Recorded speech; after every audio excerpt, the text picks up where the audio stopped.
Lepas lep tu je.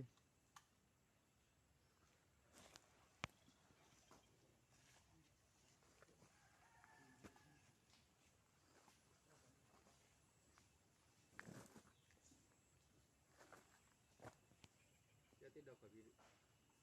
Ini kan dia ini ya ni apa?